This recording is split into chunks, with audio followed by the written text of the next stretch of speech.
so I began playing with that, and I met with James again, and I said, here's what I have in mind. I said, I'd like to do it with light. I'd like to somehow bring in God creating the world through light. And then I had written this final hymn. And so I'm going to read this hymn first, because even though it's the last thing in the piece, it was the first thing I wrote. And so if you think about this, you're in a cathedral, as it were, although cathedral is kind of an odd term for a Dutch Reformed minister to use, I think. But it is now a cathedral that you're rededicating. And so I wrote a hymn to end this piece called Cathedral of Light. Upon this rock, our cross and spire, built in a land of quake and fire, fragile as glass, bright as the air, the angled walls folded in prayer. Under the sun of western skies, we reenact the sacrifice, bread of the earth, fruit of the vine, the tortured flesh, revealed divine. The ancient words fill this new space, redeeming us with unearned grace. Rededicate this crystal spire, built in a land of quake and fire. And so I felt I had something there. I mean, and I liked, the notion of the fragility, as well as just the power, of this. So I read it to Macmillan, who he's a dour and laconic Scotsman. It was only after I introduced him to Russian River Brewing, and we sampled the pale ales that he grew expansive in a way that an Italian Mexican like myself felt congenial, and Macmillan just sort of nodded and said, I like that, and I was on my own. So I thought about that, and it seems to me that every time we say Mass, we create a contemporary act that repeats an ancient, a timeless act.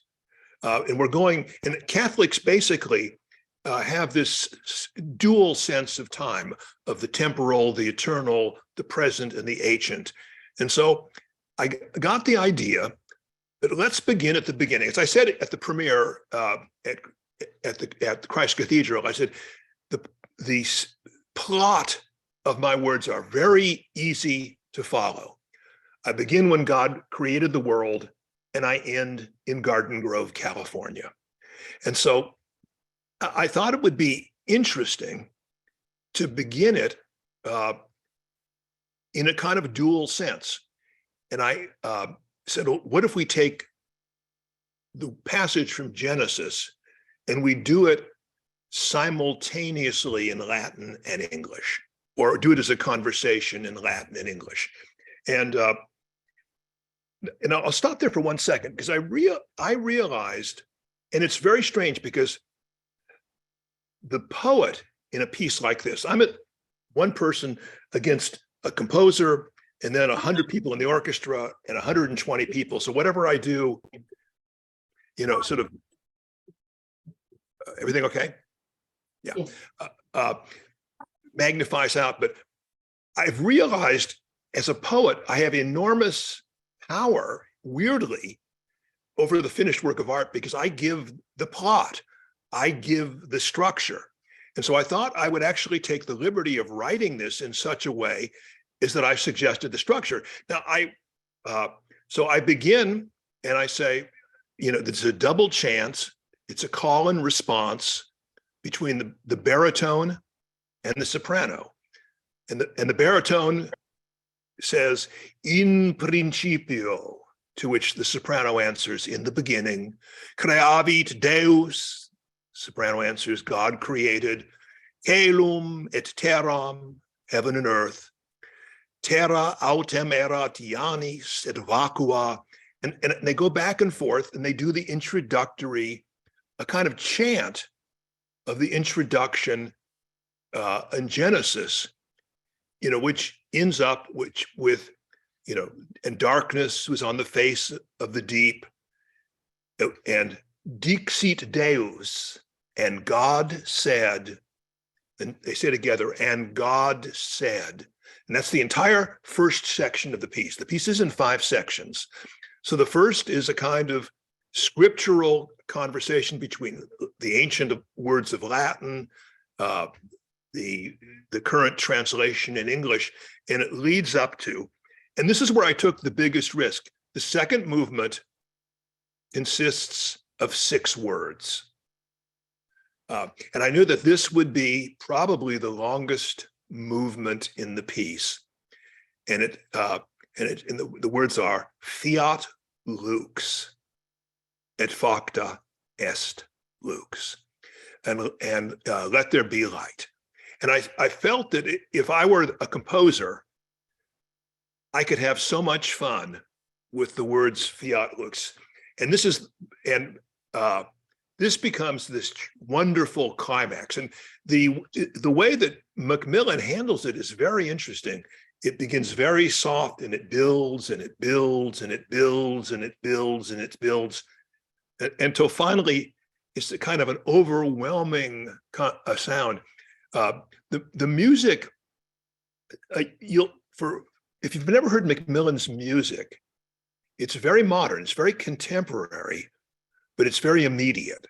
And I think this is what I think dazzled the Mark Swed, who's really the best classical music critic on the West Coast for the Los Angeles Times, is that Macmillan creates effects that you've never heard quite before, but you realize they've always been there. And one of the things he does, and I don't know, if you don't know music, you won't know what I'm saying. You know what a whole note is. A whole note's a whole measure. Half note is maybe 2 to a measure. Quarter note, there's 4 to a measure. He goes down to 30-second notes, and he has different voices entering at 30-second note intervals, which means a kind of sheen of sound. It took a whole rehearsal for the chorus to figure out how to do this, because you're literally entering a microsecond after the person next to you. And for Fiat lux, Macmillan creates this great sheen of 30-second note entries and echoes and responses that creates a kind of web of sound that is really quite mystical. And so you think about this, the first 2 movements, I can be very proud of the text because I didn't write them. You can say that either God did or Saint Jerome, and so they go back to the Vulgate. But by the 3rd movement, we've now created light, and et facta est lux, and there was light. And so then what I'm doing in the next 3 movements is taking light through 3 stages. I take light as a physical blessing from God. That's the 3rd movement. In the 4th movement, I take light as essentially the symbol for God's word, especially the Gospels. And then I end in the hymn with light as the symbol for the sacraments and for the Mass. And so this is the 3rd movement, is a thing called Litany of Light. And so I begin with the once again, I'm giving Macmillan the structure in some ways. I'm giving him a soprano introducing it, and she goes, "Praise be to light, of all God's gifts the first, the word spoken, from which the world was made." And then the chorus does this litany of light, which is, they're repeating Fiat lux, let there be light in each morning's new splendor, in the signature of stars. Let there be light in the white blaze of noon, in the quiet phases of the moon. Let there be light in the radiance of August sky, in the bright globe of the human eye. Let there be light in the rushing wind that came, swift with its Pentecostal flame. Let there be light in the gathered prayer of a joyful choir, in the silent psalm of a shining spire. Let there be light. And so that's the third movement, which is mostly choral. It's introduced by a soprano. And I like the fact that if you're performing it, and I could tell this from the things that when the singers come to in the gathered prayer of a joyful choir, they take a special delight in singing about themselves, about acknowledging, the composer acknowledges they're the one speaking. In the same way, in the silent psalm of the shining spire, it acknowledges that architecture is a kind of prayer. And it was so interesting, both Macmillan's setting of those lines and the choral performance, acknowledges that one of the things I've learned writing lyrics for music is always think about the singers. Think about how the singers enter the music, how the singers produce the music, how the singers represent the music, because you're giving other people words to say that in order to be effective have to be theirs. And then I'm almost done. So the fourth movement, which once again, I began with a duet between the baritone and the soprano. Now there's a second one. And this was much, much longer in my first draft, but I cut it down just to 5 lines. Baritone goes, you are the light of the world. A city that is set on a hill cannot be hid, which I think is a very apt metaphor for the Catholic Church right now. The city set on a hill is a city that can be invaded, it can be destroyed, it can be despoiled. And since it cannot be hid, it has to be a strong city. The soprano goes, let your light so shine before men that they see your good works. And then together they sing, and glorify your Father who is in heaven. And then it goes into the Cathedral of Light, the hymn that I talked about. Now, I sent this text to Macmillan. I hadn't talked to him since the one short conversation we had. And I was expecting him to say, well, what about this? Should we add this, this? And I didn't hear anything from him. So after a couple of days, I say, well, he must hate it. Because who knows? And then about a week later, he just says, I love it. I know what to do. And then about a couple months later, I sent me a picture of him in front of this thing and saying he just finished the score.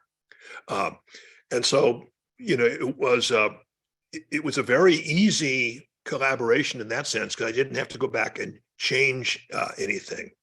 And I think part of it is because I've worked with so many composers, and what I've learned is that you have to do things in as few words as possible, especially when you're doing choral works. If you give them too many words, the composer just gets caught up in sort of following your dictation versus you giving him or her the words in which they can create a musical fabric. So let me pause there. And Maggie, do you or our fellow members here have any questions? Well, I invited people to submit any questions. I think people are particularly spellbound. I was watching the Archbishop's face when you're describing the 32 beats, like 1/32 beats, and the sheen of music that it creates. Let's start with some good news that you told me, and maybe we can announce it to everyone. It's the saying in classical music is getting a world premiere is good, but the hard thing to do is to get a second hearing. That is to really launch a work into the musical world. And I heard that you have some good news to announce on terms of the next performance of Fiat books. Yeah, no, we do. It was very lucky because, as you say, that the organizations understand there's prestige about doing a world premiere. So you can usually, if you've got something worthwhile, you can usually find a world premiere. But there's not a lot of prestige about doing a second performance. But we just got word that there will be a premiere in the United Kingdom, and it couldn't be at a better place. It's going to be at the Barbican. You probably know that concert hall and theater in London, and it'll be by the BBC Symphony, and they will broadcast it. So, we will have, a second premiere in London at one of the premier venues, and it'll be broadcast across Europe. And so, it's the same way, KUSC is certainly the greatest classical station west of Chicago. So, we've had enormous luck. One might even presume to say we've been blessed, because we had 4 performances with the Pacific Symphony, 4 performances, not one, which is what you usually get. And several thousand people heard it, at those initial performances. There's a broadcast, and there will certainly be a recording either of the Pacific Symphony or the BBC Symphony doing this. So I'm for once, I'm very confident. Every artist knows, how often you do something, and it just, even if you think it's great, it just doesn't make much of an impression. But in this case, we've all been very lucky. And I've been very lucky to work with James McMillan. Jimmy, as he prefers to be called, is a working class Scottish Catholic. And he's my kind of guy because he has not turned his back on his roots. He lives in Scotland, not far from where he grew up. He's in a town that's kind of a depressed town. Used to be a mining town, and they've created a music festival there. And so he knows where he's from, and he's one of the most famous composers in the world right now. But there's a continuity between him, and his background and his people and his thing today. And I like that. I always am uncomfortable with people who, as it were, have turned their backs on their roots. Well, I just met him over the last few months. We did a Composers Institute with him with the Catholic Sacred Music Project. And he was flying out to stay at your house on vacation. And he just asked if there's anything he could do to help the Benedict XVI Institute or the Archbishop. And he's just so generous, and the least diva-like great artist I have ever met. I mean, obviously a very deep faith and a very real focus on the wanting to just create for the glory of God, I think. So I have a question from a fellow poet of yours, Tamara Nicole Smith. She asked, can you elaborate on how you arrived at your sense for how few or many words you would need for each movement? It's instinct. I mean, there's no rule. But what I've learned 3 things about writing for music. I wanted to be a composer when I was younger. I was trained in music, and I've always liked hanging around musicians. And so when I started writing for music, it began where people would set my poems to music, and they would, then they'd ask for new text. And I realized you can't write a poem for the page and expect a composer to set it successfully. The first thing you've got to do is, and I'll make this as a metaphor. This is exactly what I talk about intuition. If there's 100 units of meaning per line in your poem, you don't want more than 60 in a song. You lighten the texture up. The way I began thinking about it is you have 1 or 2 significant words in a line, and that's about it. Don't put a lot of adjectives, or if you put an adjective, the adjective has got to be an extremely meaningful adjective. Get rid of the adverbs, get rid of your dependent clauses, make it streamlined but meaty. The words that you have should be significant. Now, the good news is that if I just give the composer 60 units of meaning, he or she is going to add another 100.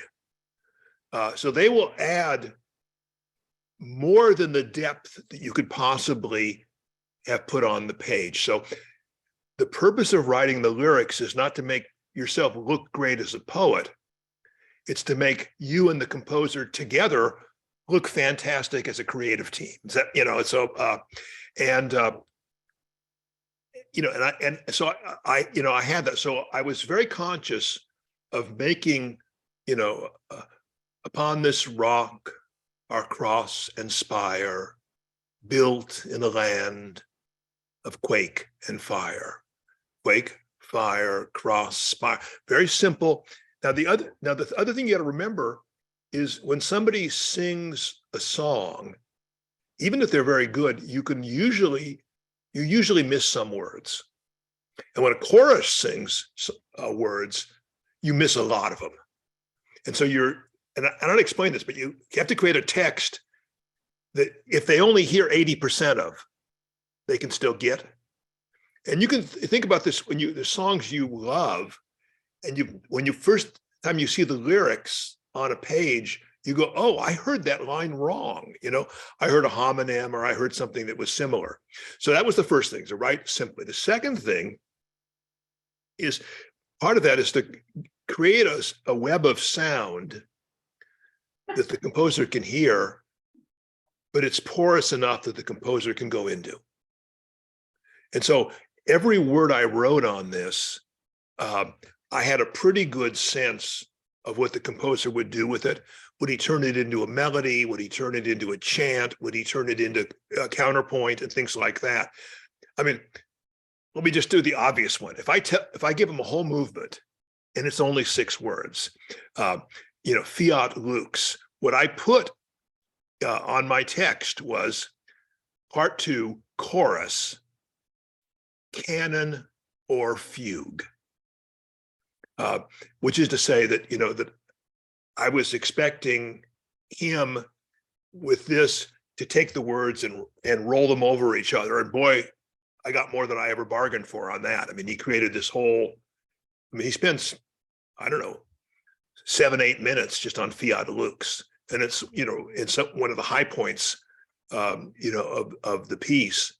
So there's that. Now, the next and the third thing is that always remember that someone has to sing your words, which is, if you're an opera, they have to literally become your words. They have to become the person that sings the words. And so when I did this, I sort of said, okay, we've got chorus, we've got an orchestra. The chorus is sort of, it's the congregation. It's either the choirs of angels in terms of Fiat Lux, or it's the congregation itself in the final hymn. It's humanity in the third part, praising God for creating light. The 2 soloists are essentially prophetic voices. In fact, one of them speaks in Latin. At first, they become the voice of Genesis, and then they become the voice of the Gospels. And it's only in the last movement that they all begin singing together. And, and so you've got the 2 prophetic voices. You have as it were, the choir of angels. There's are at creation. You've got the assembled people praising life. You have the voice of the gospel. And I have literal quotations from the gospel. Now, once again, I had originally 20 lines of the gospel I wanted to include. I ended up with 5. And then we go into the hymn. So what I'm doing is I'm instructing the voices, in a sense, not only about their emotions, but as it were, their identities. And I think that the more you can, and the same thing too, when they sing about when I have this, and you could say it's an inside joke, but I think it's actually one of the more beautiful lines in the piece, where I say, "Let there be light in the gathered prayer of a joyful choir, in the silent psalm of a shining spire.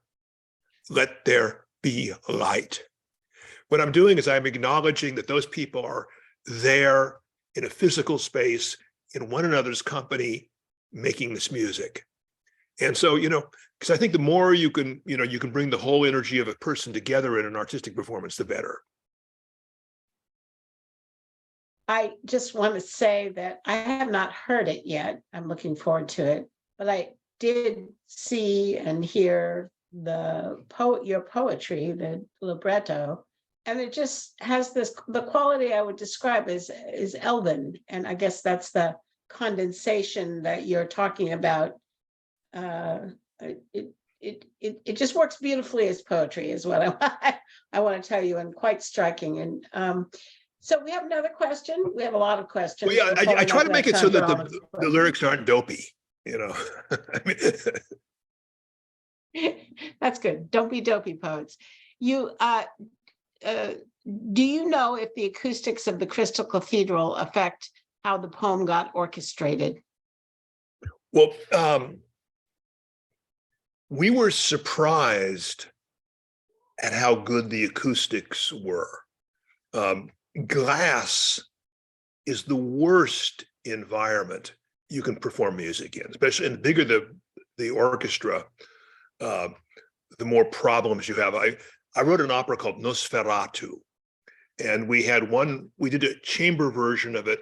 We had one version that was in a glass. It was a church, a Unitarian church with glass walls, and it was just boomy, and the musicians couldn't even hear themselves during the noisy parts. So we did a special rehearsal. After all the other rehearsals, we did a special rehearsal in the Christ Cathedral so that we could adjust the acoustics and you can make certain adjustments with acoustic panels and the placement of speakers and things like that. But everybody was surprised at how good the acoustics were, which in a funny way isn't surprising. Robert Schuller, this televangelist who created this, who created the Tower of Power. I used to love his sermons. I would listen to them when I was driving around. I've always been sympathetic to Dutch Reformed because, they usually remind me what a sinner I am, and I think that's useful.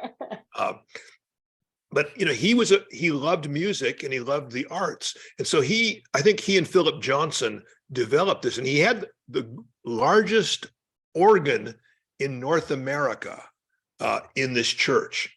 And with these concerts, in fact, they've rebuilt it, and it is it's a monster. Actually, the sides of the cathedral open up. You realize that most of the walls have organ vents behind them, so you're completely surrounded by the organ. It's a thrilling thing, and so we were lucky. But you really, I think everybody was worried that a glass building would be a disaster for a large work. Once again, we were blessed. Roseanne says Sullivan reminds us that they built a special structure in order to improve the sound quality of the cathedral for these performances. But so another question: can you talk about your experience with the difference between composing lyrics prior to the composition of the musical score, as opposed to composing lyrics to a pre-existing musical score? Well, you can do both. You don't tend to do both in classical music. We have some hymns that are in my parish that are based on things like, Ode to Joy from Beethoven's Ninth and things like that. But you always feel that the lyrics are retrofitted.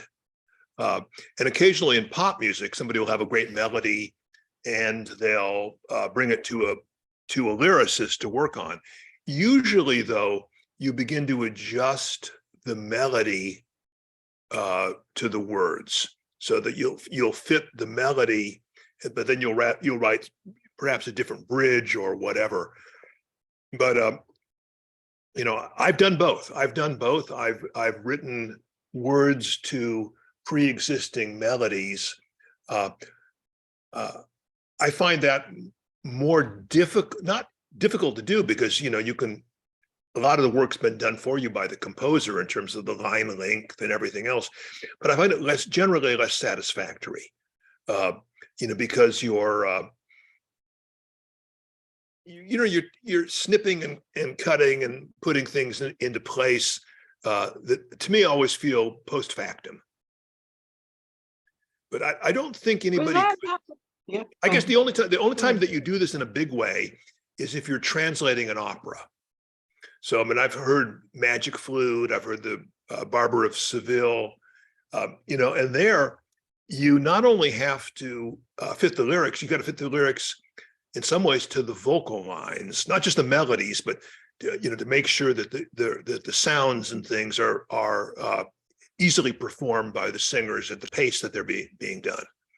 And so, an obvious thing is that you get very high notes. The voice cannot produce some sounds easily in their upper registers. And so, there's certain, you tend to go towards certain open vowels and things like that. But it's what often happens is you'll write a libretto or you'll write text, the composer will work on it, and then we'll come back with some requests. Can you change this line so that we can sing it at these pitches? Can we repeat a line here so that we can fill it out? And I find that very interesting to do. I like doing that because it means that the composer is sort of taken the words and gone someplace interesting with them. Roseanne also has been pondering the phrase "fragile as glass." She says something about the "as" is bothering her, but I don't know that you want to respond to that so much as, can you say anything about that choice? I think it's beautiful. Fragile like glass is ugly, hard to sing. Fragile as glass, and we tend to the copy editing rules. It's interesting. I'm old enough now where I've gone through 3 different copy editing regimes. I'm currently under the dictatorship of the Chicago Book of Style. So I've learned these things, but then I go back and I read Samuel Johnson, I read Shakespeare, I read Alexander Pope, I read great writers, Walter Pater, and they don't follow the rules of the Chicago Book of Styles or the MLA book, or these things. And so I try as a poet to I'll give you an example, the dreaded that which differentiation, where you use that for certain things in which simply doesn't exist before American academics begin to, about 1950. You'll never see Matthew Arnold, use that. And so, I base my my usage, which I think also has to be flexible, on the best authors. And Chicago Book of Style be damned. Although I have in old age become addicted to the semicolon, which in youth I thought was barbarous. Oh, what made you change your mind? Senility? I don't know. I began to realize that a lot of things that I wanted, I tend to create complicated sentences, and that a semicolon did the work more efficiently than all of the conjunctions that I was always putting in there, and these baroquely complicated dependent clauses. So you go, John is good, semicolon. He is, he is admired by his parents. Is more economical than the alternatives that I came up with. But the semicolon has very little role in music. Do we know when the performance in London is likely to be, or about when? Do we It's in have the any middle of sense? March. I think March, I don't know, March 13th or something. I think it's unlikely that I'll be able to go to England for it, but I should be able to get a dub from the BBC. So I got my producer there will probably, be, or Jimmy will send me a recording of it. But by then I'm hoping that, that we'll have at least for the participants, we'll have a recording of the Pacific Symphony performance. But I think the idea would be go ahead. I was just saying the idea would be for the second performance to also have a recording available for purchase by then, do you think? Yeah, well, there will be a commercial recording. I think it would almost have certainly be with Carl St. Clair and the Pacific Symphony, because we had some very good performances, and everything was being recorded professionally. The BBC Symphony may complicate this, but I'm the poet. I have no say in this. So I'm completely without power. But I think that you might have a British label preferring to have a BBC performance, but I think that I would say in a year we'll certainly have a commercial recording of this available, and it's the sort of work that I think you need. You'll like it the first time you hear it, I think, but you won't. I heard it 5 times in 5 days, and every time I heard it, I heard something new, and my pleasure in it was deepened. And so I think it's the kind of piece that would really profit from a recording. Well, I understand that maybe we could speak a little bit in praise of the patronage of the Amundsen family in making this possible. And I understand that Roberta and Howard are putting together a documentary on the making of Fiat looks. I don't know if you know when that is likely to be something we can enjoy. Yeah, I'm not sure. The Amundsens, who live in Orange County, although they're in the process of moving to Austin, Texas, in a year, they have been loyal supporters of a great many arts projects. I mean, you could hardly count the number of organizations they've supported. They have supported the Catholic Literary Imagination Conferences from the beginning. They've supported Wise Blood Books. They've supported James Wilson's Colosseum books. So, I mean, they have been, great supporters. And the Master of Fine Arts, I think, right? The Masters of Fine Arts program. I'm not sure. James and Joshua will have to tell me that. I know that they're, they may be one of the donors. I know we're hoping that they'll come to this, but they have been great supporters of the Pacific Symphony. And so when they stepped forward and said that they would be willing to commission this work, because a commission is extremely expensive, because of all the forces, the extra rehearsals, and things like this. They were able to make it happen, and they went all the way. They had this documentary being filmed, and they recorded every performance in Segerstrom Hall. And so we have really professional recordings. The people that did the documentary were people that work with the Philadelphia Orchestra and do their films. And so they're people who are very knowledgeable about classical music and about filming classical music, which is very difficult to do. And so I think that it's wonderful. I mean, we need in the sacred arts more patronage. People give huge amounts of money to secular organizations, often organizations which, how do I put it, are actively against your core beliefs. Yeah. And the Catholic arts gets very, very little.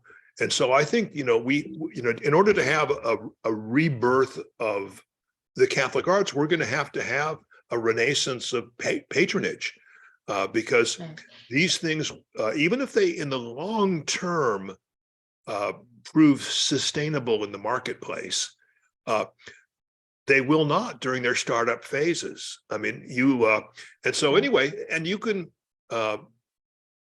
do these things quite economically. These conferences we did, we've done, have been managed, very, very economically, and we have tremendous response from it. But the Amundsens are models, of The enlightened Medicis support. of our times, and in terms of the Medicis of our times, in terms of patronage, not in terms of maybe other things about the Medici family, but we've got 2 minutes until the broadcast begins.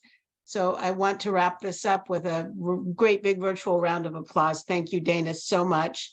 I'm going to put again,